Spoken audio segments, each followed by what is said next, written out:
샬롬 샬롬 샬롬 샬롬 샬롬. 하나님 사랑합니다. 여러분 주 안에서 사랑합니다. 오늘 에스라 3장 1절에서 7절까지 우리 함께 합독했습니다. 두려움을 떨치고 일어서라, 이런 제목으로 함께 은혜를 나눕니다. 죽은 물고기는 물과 함께 떠내려가죠. 사실 죽어서 떠내려가는 물고기에게는 아무런 고통이 없습니다. 죽었기 때문에 못 느끼죠. 반면에 살아있는 물고기는 거센 물살을 거슬러 올라갑니다. 떠내려가지 않습니다. 물살을 거슬러 올라가는 일은 분명히 고통스럽고 힘든데, 그렇지만 그것은 살아있다는 증거이기도 하다. 우리가 거친 물살을 거슬러 올라가는 물고기, 힘들겠죠. 그렇지만 그것은 살아있다는 증거입니다. 죽으면 아무런 고통도 느끼지 못한다는 거죠. 우리가 세속화에 순응하며 그냥 떠내려가면서 갈등이나 고통이 없을는지는 모릅니다. 육체의 욕망을 따라 살다 보면 어때요? 우리가 항상 쉽고 즐겁게 살아갈 수 있을 수 있겠죠. 그러나 그것은 죽은 자의 삶일 수도 있다라는 생각을 해봅니다. 우리가 믿음을 따라 살아간다는 것은 죄악된 세상과 육체의 욕망을 거슬러 올라가는 삶을 말합니다. 이 길은 눈물 없이 못 가죠. 이렇게 고통스러운 길이기도 합니다. 잘 견뎌야 되기도 합니다. 지금 우리들에게 가장 중요한 것은 현대 교회와 성도들이 잃어버리는 바른 신앙의 길을 다시 찾는 것이 굉장히 중요하다는 생각을 합니다. 하나님은 세상과 육체의 욕망을 거슬러 올라가고자 몸부림치는 아픔의 상처 속에 항상 나타나십니다. 그리고 그때 우리의 참된 신앙을 보여드릴 수가 있는데, 아브라함 같은 경우에 믿음의 조상이죠. 그의 신앙의 절정은 모리아산에서 하나밖에 없는 아들을 바쳐야 하는 아픔의 순간, 그때 하나님께서 나타나시고 그 생명 위에 축복하여 주십니다. 그리고 오늘 우리는 주 앞에 나와 예배를 드리면서 스스로 항상 결단할 줄 알아야 되겠다. 나는 십자가가 없는 편안한 길을 걸어야 할 것인가, 아니면 고통과 아픔이 있음에도 불구하고 그 주님께서 걸어가신 십자가의 길을 우리는 걸어가야 할 것인가. 사람들은 용기 있는 사람을 부러워합니다. 그리고 그 용기를 탐내기도 합니다. 그래서 자신의 더 강한 사람이 되려고 하죠. 그렇지만 하나님의 손길에 붙잡혀 쓰임받는 사람들은 원래 용기가 있던 사람들이 아니라 다만 그 속에 하나님의 사명이 있었다는 것, 그것을 기억하고 앞으로 나아가는 사람들이다. 우리는 약하기 때문에 아무것도 못한다고 말하지만 하나님은 바로 그와 같은 이유 때문에 우리를 쓰신다고 말씀을 하신다. 성경은 우리가 약한 가운데 하나님의 능력이 온전하게 된다고 말씀을 합니다. 그렇기 때문에 하나님 앞에 나온 사람들은 자신의 약함을 인정하고 그것을 하나님의 병기로 바치는 결단을 해야 합니다. 하나님의 사람들에게 참으로 중요한 것은 용기가 아니라 사명이라는 것. 그들에게는 사명이 있기 때문에 어떤 두려움이 온다 하더라도 견디고, 그리고 연약함 또한 거부합니다. 두려움과 불안을 붙잡지 말고 하나님의 사명을 붙들고 일어나는 저와 여러분 되시기를 주님의 이름으로 축복합니다. 사명은 믿음의 행동을 일으키게 하죠. 믿음의 행동은 하나님 앞에서 복된 결과가 됩니다.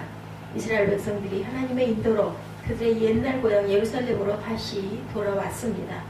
고향으로 돌아온 그들은 저마다 자신들의 살 곳을 찾아 흩어졌겠죠. 그렇지만 그들은 적대시하는 모든 이방의 족속, 이미 그들의 옛 고향이 정착해 살고 있었던 그 땅의 새로운 원주민들에 의해서 위협과 경계를 받고 있었습니다. 바벨론 포로 70년 만에 해방이 되어 새로운 꿈을 안고 옛 고향으로 돌아왔지만 그들은 그 땅을 에워싸고 있던 적대적인 세력들에 의해서 위협을 받습니다. 그리고 그와 같은 현실은 그들의 마음속에 말할 수 없는 두려움으로 다가왔을 것입니다.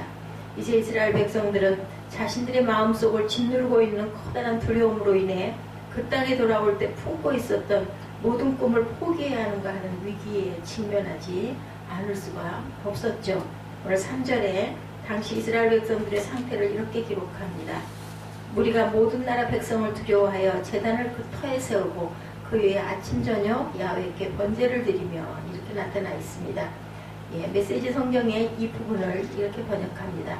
그들은 이스라엘 백성이 아닌 이웃들이 어떻게 나올지 두려웠다. 70년 만에 고향으로 돌아온 이스라엘 백성들은 자신들을 둘러싸고 있었던 모든 이방인들로 인하여 두려워하고 있었죠. 그렇다면 그들은 이와 같은 두려움을 과연 어떻게 극복할 수 있었을까요? 첫째는 공동체의 회복이었습니다.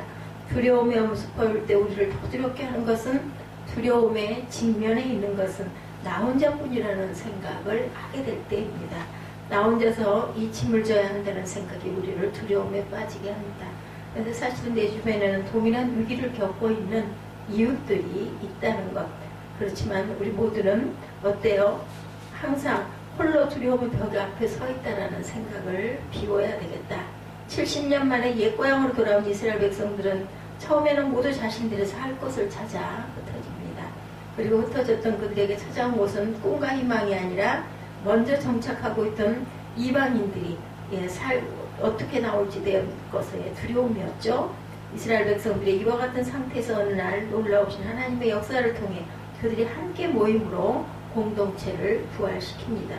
오늘 본문 1절에 보면 이스라엘 자손이 각자의 성읍에 살았더니 7째 달에 이르러 일제히 예루살렘에 모인지라. 여기서 중요한 두 개의 단어는 일제히 모였다라는 단어입니다. 곡으로 돌아온 그들은 각자 흩어져 자신들의 고향에 터를 잡고 삽니다. 그랬던 그들이 고향에 돌아온 지 7개월 만에 일제히 예루살렘에 모입니다. 그들은 꿈을 안고 옛 고향에 돌아와 꿈을 펼치기도 전에 그 꿈이 무산될 수 있는 위협 앞에 혼자 있지는 않았다라는 거죠. 그들은 자신들이 고민하는 문제를 해결하기 위해서 이제 모이기 시작합니다. 여기서 일제에 모였다고 기록된 일제이라는 단어는 원문에 보면 한 사람처럼이라는 단어입니다. 그 많은 사람들이 한 사람처럼 아주 정확하게 모였다라는 거죠.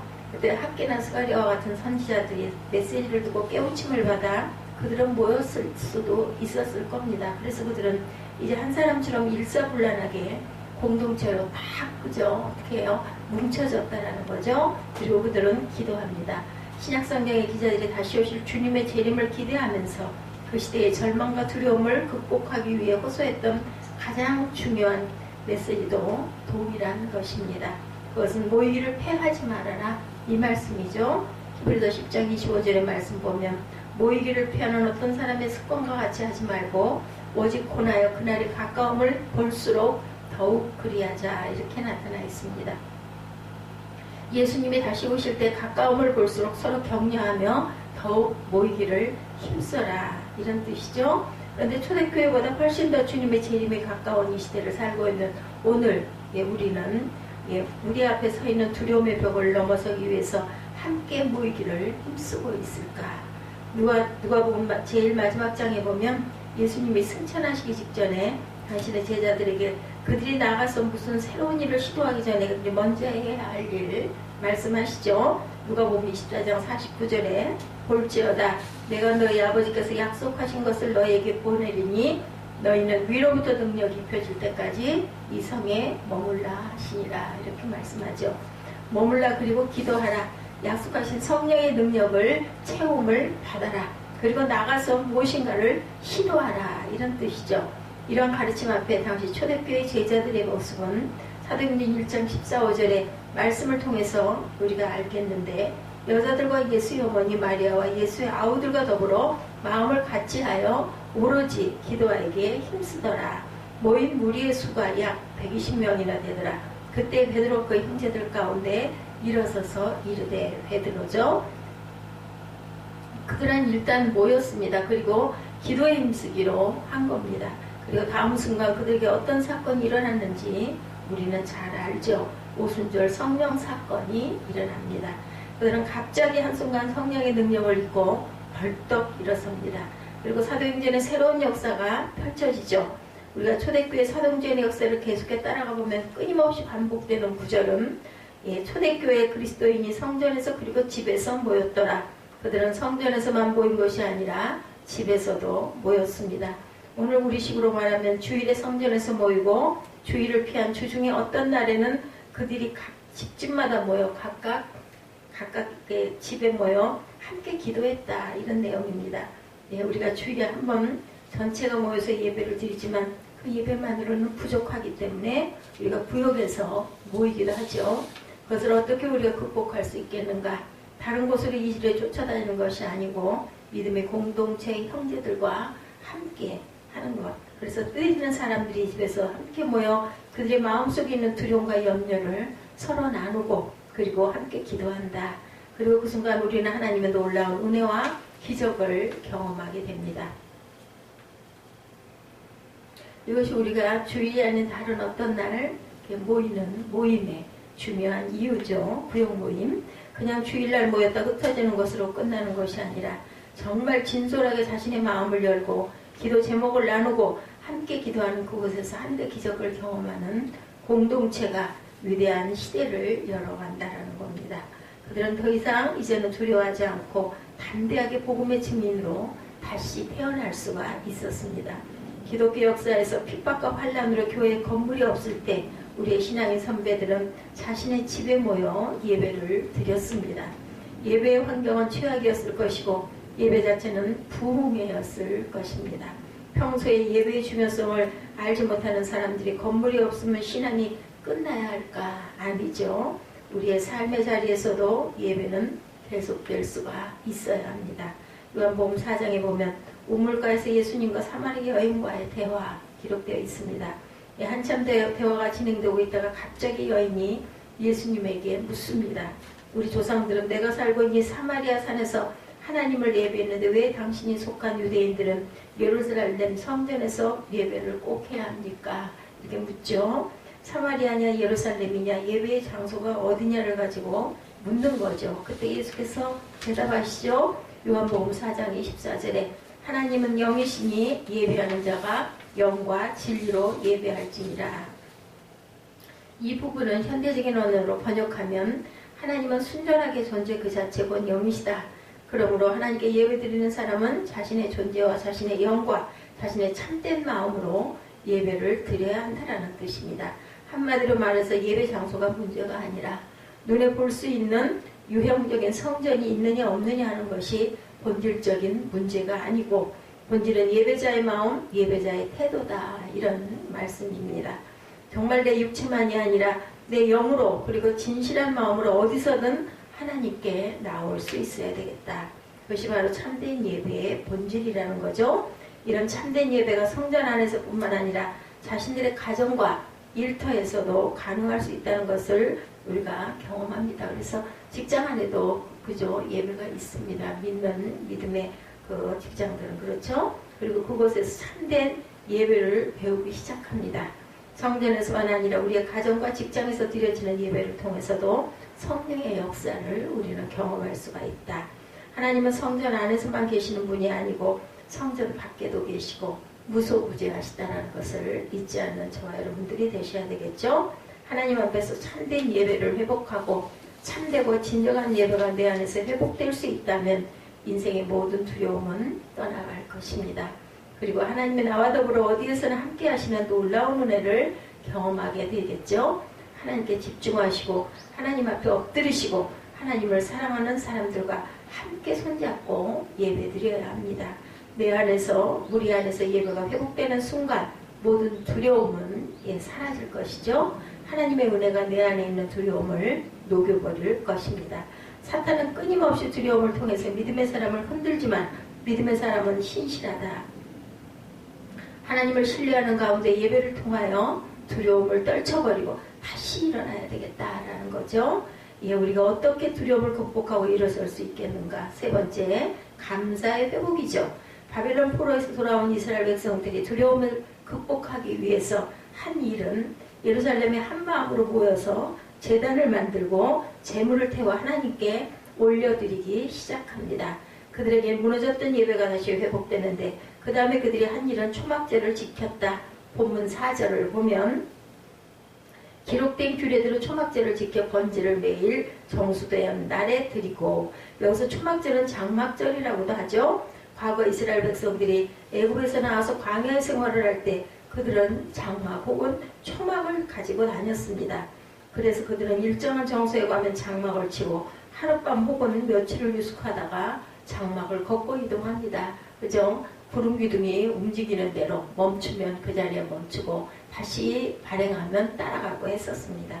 그래서 어느 일정한 장소에 가면 장막을 치고 묵다가 또 이동하고 이것의 반복이었는데 이러한 고생 중에도 하나님은 그 백성을 성실하게 인도하심을 기억하고 감사하는 절기가 바로 장막절, 초막절입니다.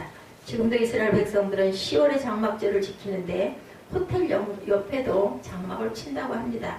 집집마다 그 천막을 만들어 한 주간 동안 천막에서 생활하면서 거기서 찬양하고 그리고 그때 그 기억을 다시 한다라는 거죠. 초막절 정신의 핵심은 바로 감사입니다. 우리가 이렇게 항상 장막을 치고 그 광야를 이동하여서 이렇게 올 수 있었습니다. 라는 것을 기억한다라는 거죠. 이스라엘 백성들이 초막절을 지킨다는 것은 그들에게 어떤 의미가 있을까? 지나간 내 삶에 들었던 힘들었던 여정에도 하나님께서 함께 하시고 간섭하시고 인도해 주셨다는 거죠. 과거뿐 아니라 오늘까지 나를 인도하신 하나님이 오늘도 그리고 내일도 우리를 인도해 주실 것을 믿는다는 희망이 회복되는 절기가 바로 초막절이다. 이 감사가 회복되는 순간 그들은 그들의 마음속에 있는 모든 두려움을 떨치고 새롭게 일어설 수가 있었던 거죠. 오늘 어떤 두려움이 저와 여러분을 힘들게 합니까? 그렇다면 주께 나오셔서 같은 그 형제 자매와 함께 그죠? 기도하시기 바랍니다. 그리고 예배를 시작하십시오. 지금까지 내 인생 속에 주어졌던 그 모든 하나님의 은혜를 헤아려 감사를 드리고 혹여 내 안에 이런 음성이 들려오지는 않는지 들어보시기 바랍니다. 나의 안에 거하라. 나는 내 하나님이니 모든 환난 가운데 너를 지키시는 자라. 그저 두려워하지 말라. 내가 너를 도와주리니 놀라지 말라. 내 손 잡아주리라. 여기 우리를 도와주시겠다고 약속하신 분 어때요? 이스라엘 백성이 로마의 지배 아래서 그들의 모든 꿈을 빼앗기고 과도한 세금 수탈에 시달리며 미래를 잃어버리고 있었을 때 그 땅과 온 인류의 구원을 위해 찾아오신 예수 그리스도의 탄생을 예언하는 천사가 말합니다. 그의 이름은 임마누엘이라 하게 될 것이다. 번역하면 우리와 함께 하십니다. 이겠죠? 두려움 속에 있는 우리와 함께 하시기 위해 찾아오신 예수 그리스도를 붙드시는 그 순간 그분의 임재를 경험하는 순간 우리는 모든 두려움을 떨쳐버리고 다시 일어서게 될 것입니다. 그리고 새로운 꿈과 비전을 붙잡게 되겠죠? 오늘 이 은혜가 저와 여러분 가운데 함께 하시기를 주님의 이름으로 축복합니다.